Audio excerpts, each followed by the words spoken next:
continuación la doctora Carla Susana Pardo Criollo, quien es especialista en patología clínica de la Universidad Central del Ecuador. Es máster en sistemas integrados de gestión de la calidad, prevención de riesgos laborales, medio ambiente y la responsabilidad social corporativa por la Universidad de La Rioja, España. Es responsable de calidad de laboratorio en el Hospital General de Latacunga. Es analista en el aseguramiento de la calidad en el Hospital General Enrique Garcés y es coordinadora de apoyo diagnóstico y terapéutico de la Clínica San Mateo en la ciudad de Quito, Ecuador. El tema con el que intervendrá la doctora Pardo es bioseguridad en el hospital. Estimada doctora Pardo, bienvenida. En este momento yo voy a habilitar para que usted pueda compartir su pantalla y activar su micrófono. Está listo.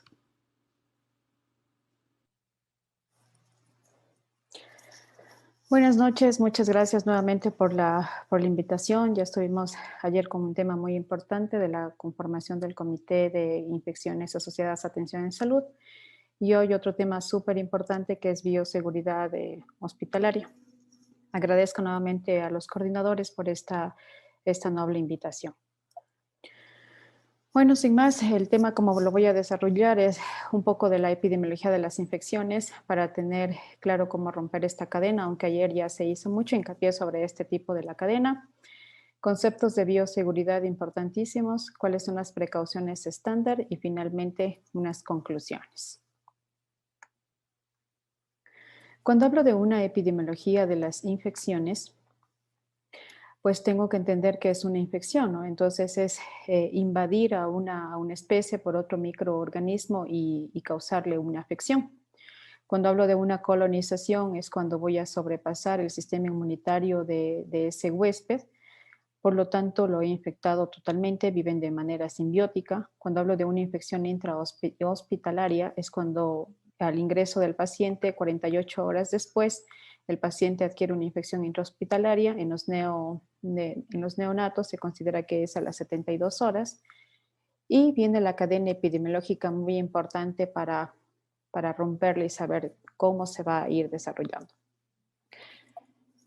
Nosotros siempre hemos escuchado hablar de la bioseguridad y a lo mejor nos parece medio tedioso y decimos por qué razón es que se está dando esta bioseguridad, ¿para qué me sirve? Pues vamos a ver para qué nos sirve y por qué es importante nosotros cumplir todas estas normas que están establecidas, normas internacionales, normas que se han hecho estudios, que si nosotros hacemos que cumplan, pues vamos a evitar una serie de infecciones y de afecciones, ¿sí? Dentro de la cadena epidemiológica vamos a tener microorganismos, entre bacterias, entre hongos, priones, helmintos.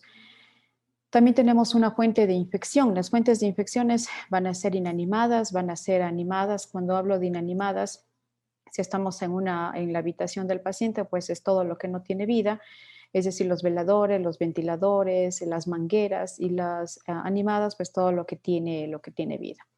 El huésped susceptible, muy importante dependiendo también de su diagnóstico, si es un paciente inmunocomprometido, los mecanismos de acción, de qué manera yo voy a poder transmitir, por eso es importante este tipo de normas, ya sean de una forma directa o de una forma indirecta. Cuando estoy hablando de una forma directa, pues es el contacto del paciente hacia el otro paciente, y de una forma indirecta, por eso siempre vamos a recalcar que la estrategia de lavado de manos es lo importante. Cuando el médico, a lo mejor por la cantidad de pacientes, como ayer les hablaba de este estudio, no se pudo lavar las manos, no se pudo realizar esta higiene adecuada y pues empieza a atender al siguiente paciente. Entonces realizamos, ¿no es cierto?, infecciones de esta manera ya indirectas o cruzadas. Dentro de las vías de salida vemos en la imagen a manera de las gotitas de fluid en donde vamos a toser. Por eso es que ahora cuando estamos pasando esto de la pandemia, el uso importante de la colocación de la mascarilla es muy importante porque vamos a evitar que salgan todos estos tipos de microorganismos, o las vías de entrada también. Por eso usamos las gafas faciales, los protectores faciales, porque vías de entrada vamos a tener la vista, la nariz, los ojos, la nariz, la parte bucal, piel o incluso por vía parenteral. Más o menos con un pantallazo de esta parte de la cadena epidemiológica, para poder entender en dónde nosotros tenemos que ir actuando y por qué razón es que se hacen estas normas, es que investigan y dicen pues cuáles son los agentes causales, que ya les había dicho cuál es la puerta de salida, cómo es la vía de transmisión, dónde yo puedo intervenir para poder romper todo esto, cuál es la puerta de entrada y quién es mi huésped susceptible. Entonces, netamente vamos a conceptos de bioseguridad. ¿Qué voy a entender por algo de bioseguridad? Son normas, son procedimientos que están destinados a controlar los riesgos biológicos que son generados durante el proceso de atención del paciente. Estas normas de bioseguridad, por lo tanto, tienen que ser aplicadas a todos los pacientes.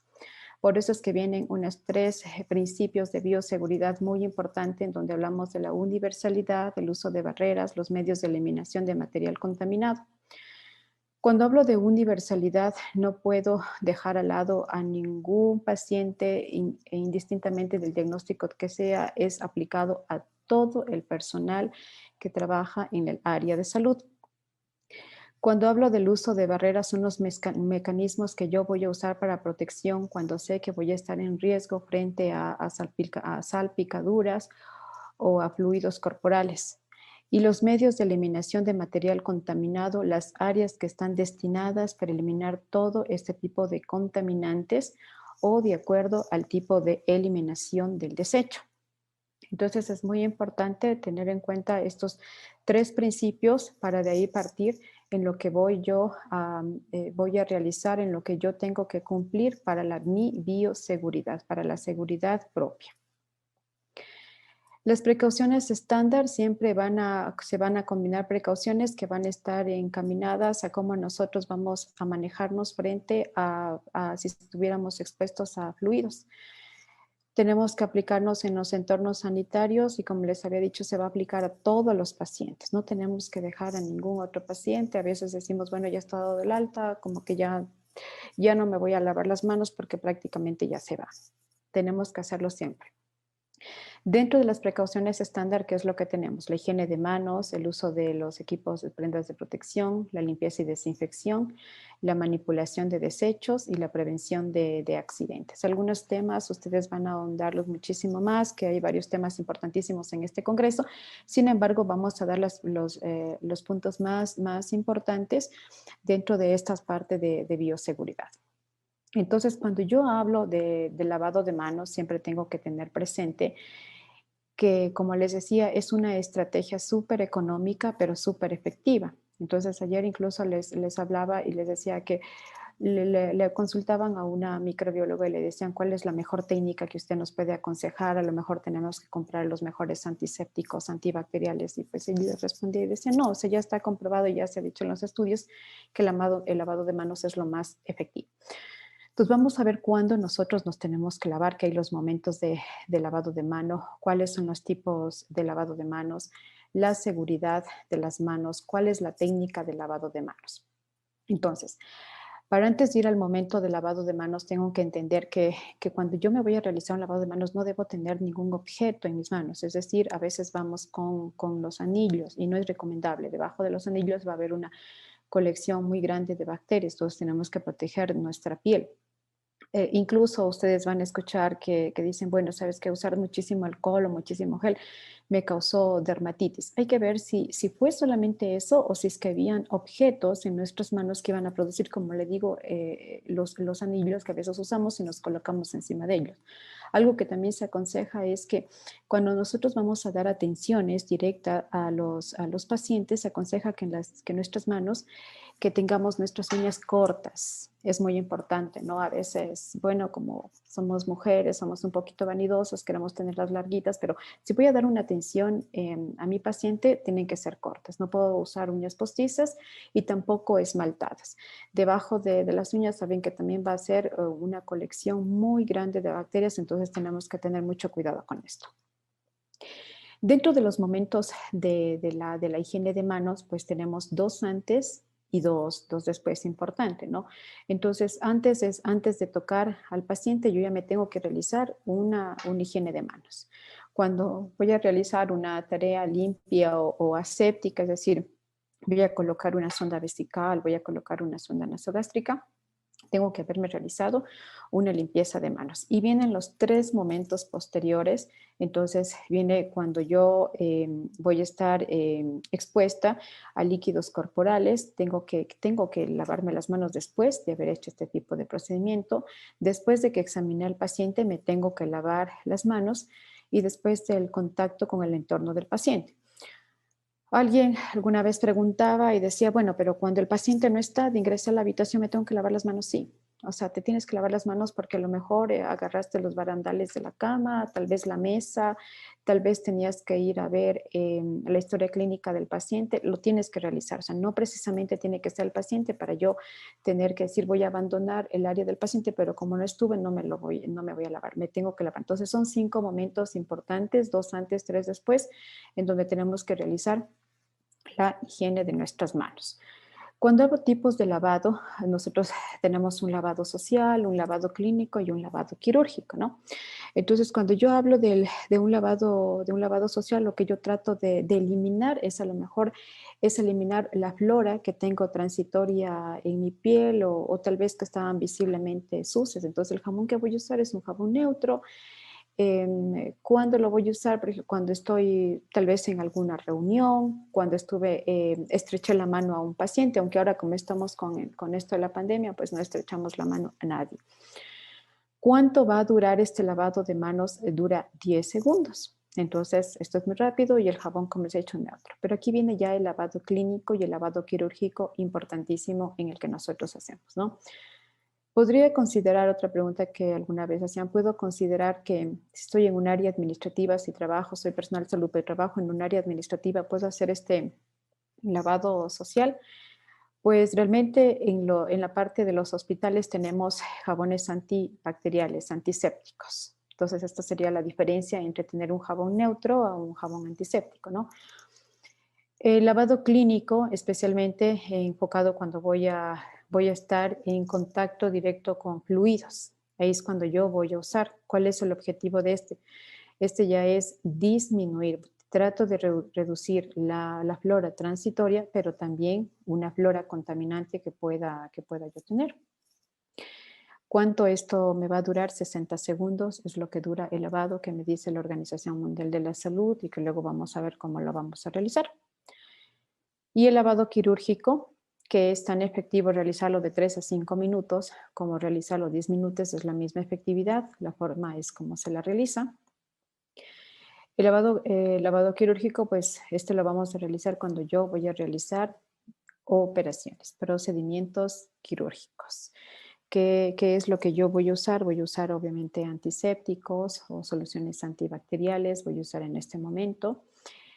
Una recomendación que se daba actualmente es que, bueno, antes usábamos los cepillos para lavarnos las uñas, ¿no? Ahora se dice que deberían ser descartables. Me lavo y los descarto, porque van a ser igual también mecanismos en donde se pueda dar este tipo de colecciones, en tenerlos en la humedad. La humedad predispone al crecimiento de microorganismos, entonces tengo que tener mucho cuidado. Estos son los tipos de lavado. ¿Cómo me voy a lavar las manos? Bueno, ya la OMS me dice que dura de 40 a 60 segundos, pero algo que cuando nosotros vamos, cuando subimos a hacer observaciones, auditorías de cómo se están haciendo la higiene de manos, algo que un error, ¿no?, que cometen es que el momento en que ya se van a secar sus manos, botan el papel y luego cierran la llave. Entonces ya nos hemos contaminado. Entonces esto es muy importante.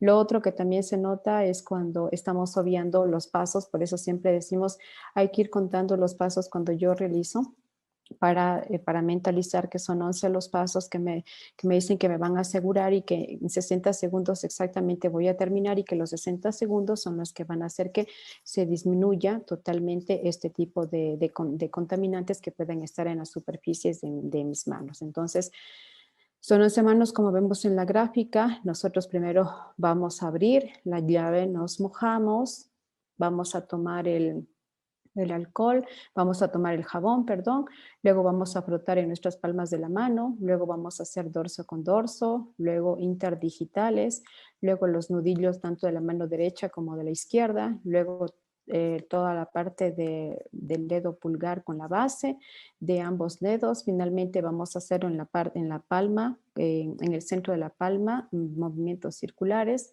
Vamos a enjuagar, vamos a tomar un paño, vamos a secarnos con toques en cada uno de los dedos. Luego de eso cerramos la llave y tenemos nuestras manos limpias. 60 segundos, estamos hablando de un minuto, cuando yo decía en este estudio, cuando habían hecho este estudio en el donde decían de que era por la cantidad de pacientes que tenían que no se pueden lavar las manos, pero ¿qué es peor, contaminarle al paciente o aplicar un minuto de lavado de manos? Entonces, mucho ojo, tenemos que observar muchísimo eso. También es importante que nosotros eduquemos a los pacientes para que los pacientes sean quien nos pida al personal de salud que nos lavemos las manos, nos recuerden la importancia del lavado de manos, ¿sí? Luego de haber visto la parte lavado de manos, otra precaución estándar me dice tienes que usar prendas de protección. Sí, ¿qué tipo de prendas de protección vamos a usar? Pues vamos a empezar con el uso de los guantes. Como otra norma de bioseguridad, usar prendas de protección. Cuando yo voy a usar los guantes, pues tengo que pensar si es que voy a realizar un procedimiento que realmente requiera que yo deba usar este tipo de insumo.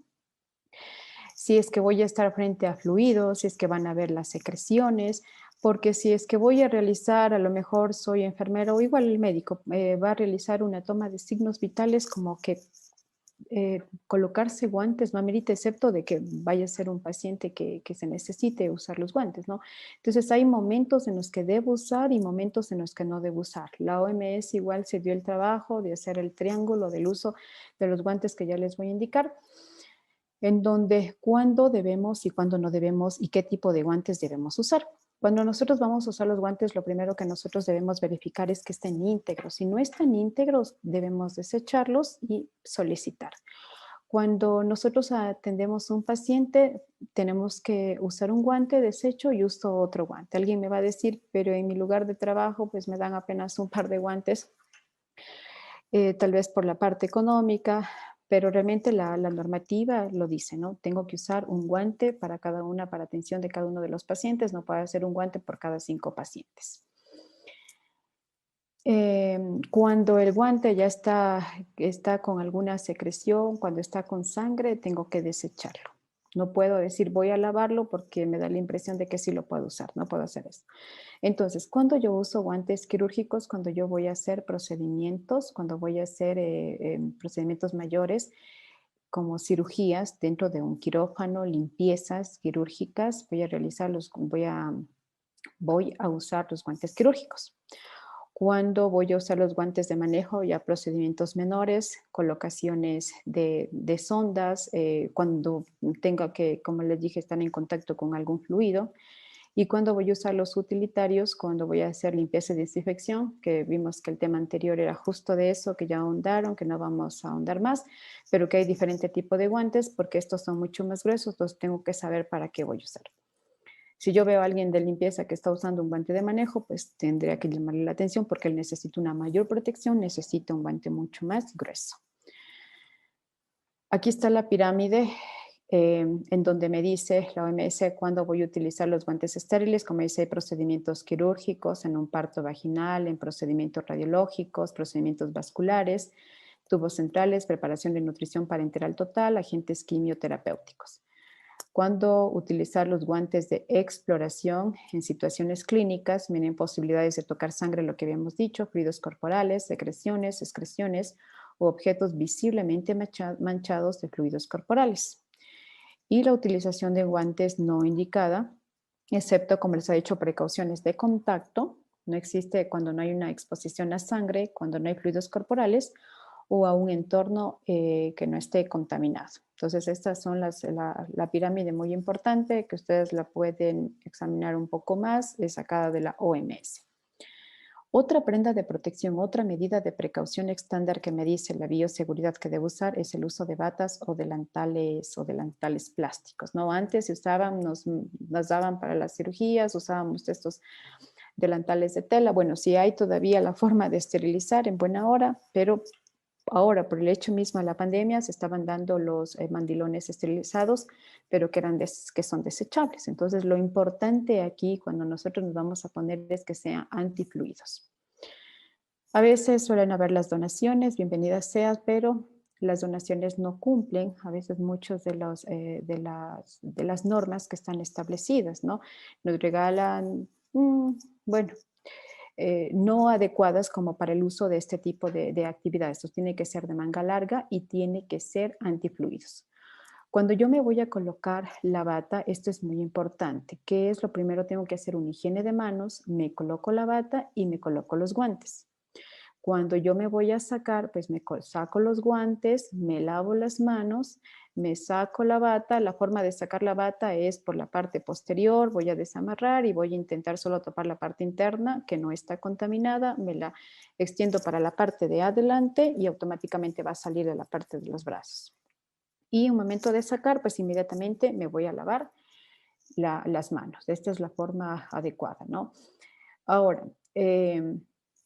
surgieron ciertos lineamientos en los que ustedes saben cuando estábamos en esta pandemia, pues la mayoría, por no decir todo, el personal sanitario empezó a ir incluso con estos overoles muy cubiertos, parecían astronautas y todo, y como todo era tan nuevo, no se sabía cómo manejar. Pues actualmente, ya en otros países, claro, estamos hablando ya de países súper especializados, bueno, comparado con el nuestro, sin embargo, ya no se están usando este tipo de prendas porque el momento de sacarse este tipo de prendas causaba de que el momento en que me voy a sacar este overall me iba contaminando todo.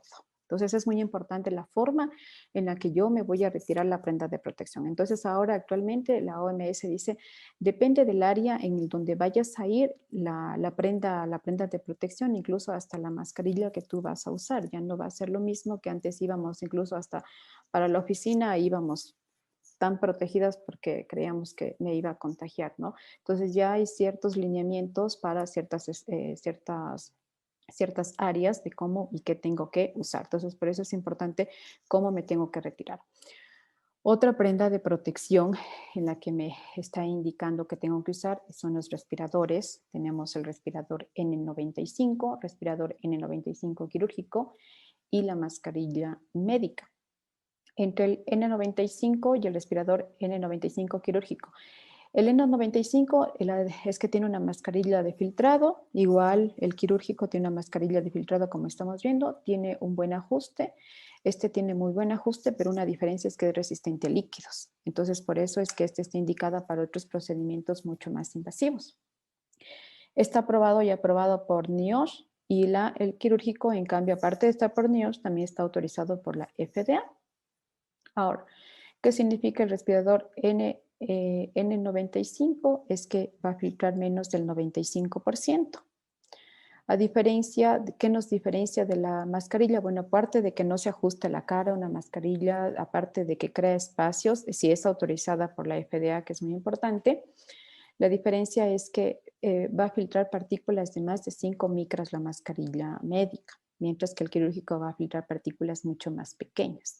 Entonces, cuando yo las voy a usar, cuando yo sepa que las situaciones a las que estoy expuesta voy a estar sometidas a una gran cantidad de aerosoles, entonces yo voy a usar los respiradores N95. Pero si yo voy a dar atenciones en áreas que no son áreas que se consideran que no son contaminadas, que son áreas limpias, estoy en la parte administrativa, voy a usar la mascarilla médica. ¿Cuándo yo tengo que eliminar? No hay un estudio en sí en el que me diga yo tengo que cambiar mi mascarilla cada tanto tiempo. Sin embargo, se establecieron que si es que las mascarillas están mojadas, si es que llegan a humedecerse, a mojarse, tenemos que eliminarlas, los respiradores y mascarillas automáticamente. Si es que yo estoy usando un respirador N95 en un área que sé que está totalmente contaminada, que es un área exclusivamente para COVID, qué es lo que me dice? Esto es sacado del manual de bioseguridad del MSP basado en la OMS. ¿Qué es lo que me dice? Si es que yo estoy sometida a un área que es totalmente contaminada, pues el momento en el que realizo ese turno y lo elimino. Si es que estuve en áreas que no son contaminadas y estoy usando un respirador N95, me va a durar hasta 7 días.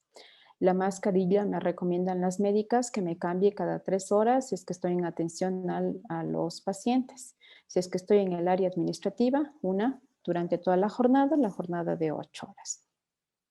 Pero les repito, no hay algo que esté establecido y que me diga cada este tiempo se tiene que cambiar. Antes de que surja incluso la pandemia, en los laboratorios en donde hay las áreas de tuberculosis, como no había esta escasez, entonces se les daba una diaria. Entonces, sin embargo, ahora con todo esto de la escasez, es que la OMS dice, bueno, vamos a dividir las salas en donde realmente vamos a usar el tipo de respiradores, el tipo de mascarillas para evitar esta escasez y que se dé un buen uso a este tipo de equipos de protección. En cuanto a los protectores facial y los gorros, ¿no? Tenemos protectores faciales, las gafas o estos visores totales que podemos colocarnos cuando vamos igual a áreas que vamos nosotros a saber que nos van a proteger de salpicaduras, como les dije, de las fuentes de salida para infección, que pueden ser estas gotitas, el momento en el que va a toser, vamos a dar atención a un paciente, empieza a toser, nos puede saltar, nos va a dar este tipo de protección. ¿Cómo yo voy a desinfectar, no? Entonces, nosotros todavía no seguimos y bueno, realmente esto lo dice la normativa. ¿Cómo tú puedes desinfectar unas gafas? Entonces, te lo indica y te dice, te las sacas, las colocas, ¿no es cierto?, en una fuente, en el momento en que te las sacas. Por cierto, en el momento de sacártelas, tú estás todavía con los guantes, te sacas los guantes, te lavas las manos y puedes colocarles el alcohol, le dejas que repose mientras te sacas el resto del equipo de protección y luego ya tomas porque ya están desinfectadas. ¿Lo puedes hacer con alcohol? Sí, lo puedes hacer con alcohol. Ya está demostrado la efectividad del alcohol al 70% para este tipo de protecciones. Algo importante también, el gorro. No me hablan aquí de los zapatones como prendas de protección porque, bueno, ya les voy a explicar, pero vamos para la parte del gorro. El gorro también es muy importante, pero la colocación del gorro tiene que cubrirnos totalmente todo, no dejar los cabellos, porque el cabello va a ser un mecanismo en el que se pueda transportar este tipo de microorganismos, se puede transportar cualquier microorganismo, entonces es importante la colocación del gorro que cubra absolutamente todo. Tenemos que usar el gorro también en lugares donde vamos a creer que son áreas críticas. Por ejemplo, neonatología, ginecología, unidad de cuidados intensivos. Entonces tenemos que ver qué áreas vamos a usar. No vamos a usar el gorro en áreas administrativas, porque no tiene una razón. Entonces ahí estaríamos nosotros usando adecuadamente los equipos de prendas de protección. En cuanto a los zapatones, pues si bien es cierto, antes nosotros ingresábamos incluso a la UCI o a la neonatología con los zapatones, pero no hay el estudio me dice, es para no nosotros ir como un barrido de las bacterias del área externa hacia el área interna que está antiséptica. Sin embargo, al menos de que nos toque atender a los pacientes en el piso, como para poder decir que se nos van a contaminar, ustedes saben que nosotros damos la atención acá y la estrategia vendría acá en la parte de las manos. Entonces, no hay en sí en que me diga tenga que usar. El momento en que empezamos en la pandemia, ustedes veían que el personal sanitario hasta se colocaba las bolsas, se cubría los zapatos y todo esto. Entonces, el momento en que se iba sacando todo esto, ahí sí, era un medio contaminante. Entonces íbamos arrastrando, íbamos llevando todo en nuestras manos, no realizábamos buena higiene y nos contaminábamos. Dentro de precauciones estándar habíamos visto el manejo de material cortopunzante. Cuando nosotros vamos a hacer la eliminación de este tipo de materiales, tienen que ser destinados en estructuras adecuadas. Si yo no tengo el guardián en que él pueda adquirir por el costo para eliminar este tipo de productos, pues también me dan la opción de poder tener en unos envases que no sean transparentes, que tengan una tapa hermética y que sean dobles. Y la cantidad en la que yo voy a eliminar tiene que ser las 3/4 partes, no puede sobrepasar. A veces no decimos, bueno, como que sí cabe un poco más y empezamos a meter más. Imagínense que tuvimos un accidente en donde el señor de limpieza iba a retirar todo esto, iba a llevar todo el material contaminado y de repente que estaba una aguja en la base y obviamente él se pinchó, ¿no? Entonces tenemos que siempre cumplir estas normas que a veces nos parecen que no nos van a servir, pero nos sirve porque tenemos que trabajar en comunidad. El manejo de ropa sucia, aunque no lo crean. El manejo de ropa sucia se tiene que guardar y ustedes tienen que ver si es que cómo se está trasladando. Es muy importante esto, ¿no? El transporte. Cuando vamos a guardar, tenemos que hacerlo en fundas rojas porque son ropa contaminada, sobre todo si son visibles, ¿no? Con sangre. Tenemos que guardar en bolsas rojas, van a estar estas, siempre tienen que estar con el logo de precaución, el nombre de la unidad del servicio y qué es lo que se transporta. Muy importante el momento de cerrar, pues tengo que hacer que salga el aire, por obvias razones, son reservorios, ¿no es cierto? Me van a ayudar para que se me reproduzcan los microorganismos. Y es muy importante cerrar, pero que no esté frente del resto de las personas, ¿no? Tengo que eliminar este aire donde no haya más personas y lo voy a transportar en coches que son justo para esto. Se ha visto, no sé si es porque no hay el transporte, no hubo la capacitación, qué pasó, pero hay muchas de las veces en las que se transportan abrazando. Sí, lo hemos visto, hemos tomado fotos, ya hemos hecho intervención también, pero se ha observado en el que bajan abrazando esta funda tan contaminada. Entonces, muy importante también tener en cuenta que está dentro de las precauciones estándar, dentro de las normas de bioseguridad. ¿Qué otras normas de bioseguridad yo tengo y que tengo que aplicarlas? Pues bueno, tener el área donde yo trabajo limpia es muy importante. Tiene que venir un personal de limpieza que va a realizar, si es la limpieza en mi área administrativa o si es que es desinfección en las áreas en atención, ¿no? Que ya vieron entre eso la diferencia de ambas. Tenemos que tener en cuenta que los lugares donde nosotros almacenamos insumos de laboratorio, paquetes globulares, tenemos que considerar que todas estas áreas son contaminadas. Alguna vez, en alguna rotación durante mi formación de especialidad, imagínense que encontramos en una de estas refrigeradoras en donde guardaban los paquetes globulares una caja de yuca.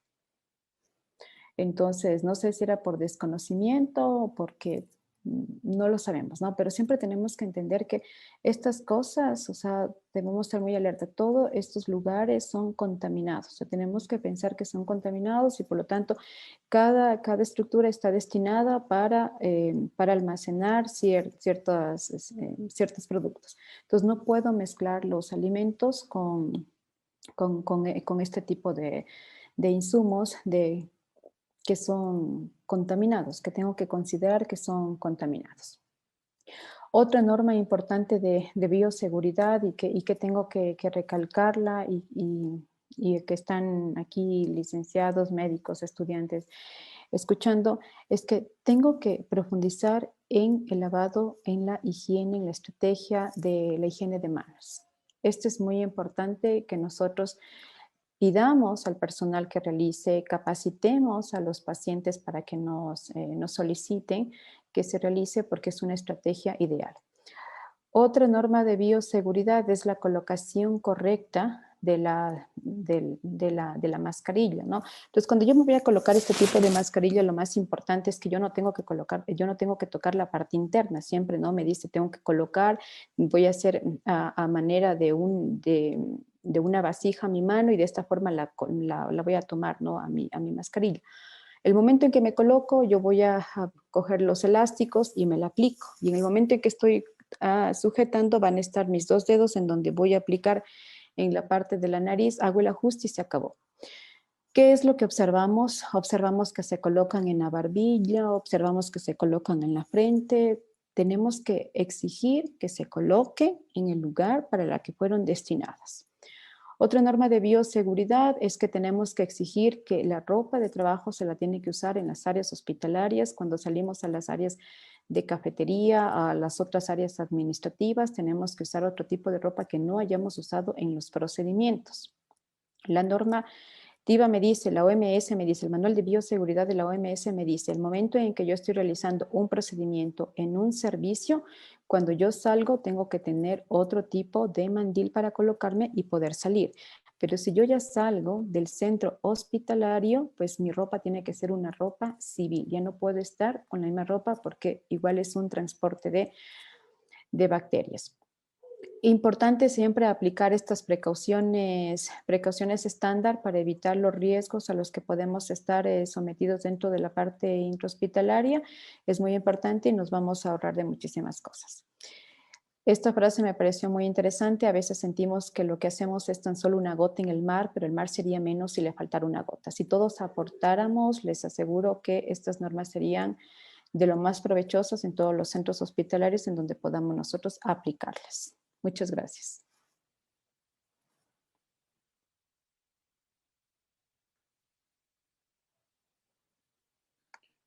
Muchas gracias, doctora, por su intervención. Doctor Diego Vaca, también buenas noches, bienvenido. Bueno, muy buenas noches con todos. Muchísimas gracias por esa excelente ponencia, doctora Pardo. No sé si es que hay alguna pregunta, si no podemos plantear una, no sé, para la ponente del día de hoy, para la doctora Pardo. ¿Qué evidencia existe ahora en cuanto a a la parte quirúrgica? ¿No? Hay médicos que somos o nos encargamos de las cirugías. eh, ¿Qué medidas de protección debe tenerse en este sentido? Se hablaba en un inicio de la pandemia de utilizar las gafas de protección por la generación de aerosoles, de electrocauterio, con el aumento de la transmisibilidad del virus. Ahora ya le conocemos un poco más. Queríamos saber qué nos dice a nosotros la evidencia sobre estas medidas de protección. Sí, muy buena pregunta, doctor. Pues justo les estaba indicando que me parece que no es más que unos 3 semanas que la OMS se pronuncia y dice hay una escasez de la parte de prendas de protección porque no estamos usando adecuadamente. Entonces, como les había indicado, en los lugares en donde estamos hablando de áreas de riesgo, como son quirófanos, como son los triajes respiratorios, ahí todavía se aconseja de que debemos usar el respirador, el N95, deberíamos usar también las gafas como protectores y deberíamos usar únicamente una bata. Eso es lo que se aconseja actualmente. Y esto mismo, la razón por esta emanación de tanto aerosol en el que están sometidos.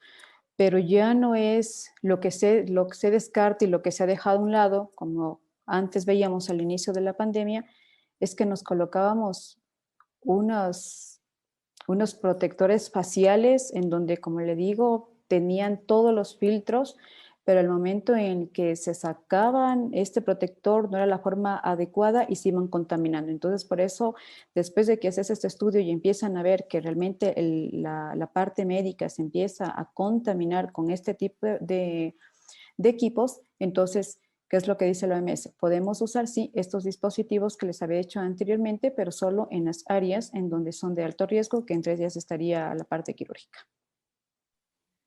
Listo, perfecto. Muchas gracias. Entendido completamente. No sé si hay otra pregunta al auditorio. Sí, doctor. Juan Montaleza pregunta, buenas tardes. Hay estudios que ya no se deben utilizar zapatones por costo-beneficio.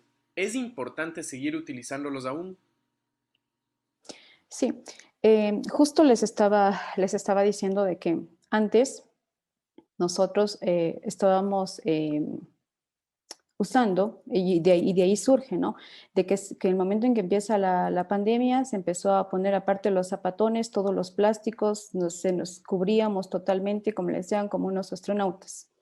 ¿Qué es lo que pasa y qué es lo que dice el estudio? Es que el momento en el que yo me voy a retirar todo esto por arrastre, voy a ir recogiendo todas las bacterias y voy a ir contaminando todas las áreas. Entonces, aparte del coste, se vio que del beneficio no era tan alto como para poder usar. Y ahora, si ustedes ven, ya como les digo, incluso hasta en la OMS se ha retirado en hacer la propaganda de usar los zapatones por el hecho mismo del arrastre de bacterias. Y sobre todo porque en algunos casos causa una falsa sensación de seguridad, ¿no? Entonces, al tener una falsa sensación de seguridad, más bien el retiro de los equipos de protección inadecuados hacen que, por más protegidos que estén, pues se contaminen en eso, ¿no? Eso también es algo que podemos acotar en el tema. No sé si hay alguna otra pregunta al auditorio. Esas son todas las preguntas, doctor. Listo, agradecemos entonces a nuestra ponente, doctora Pardo, por sus brillantes ponencias de estos 2 días de congreso. Muchas gracias. Buenas noches. Que tenga una buena noche, doctor.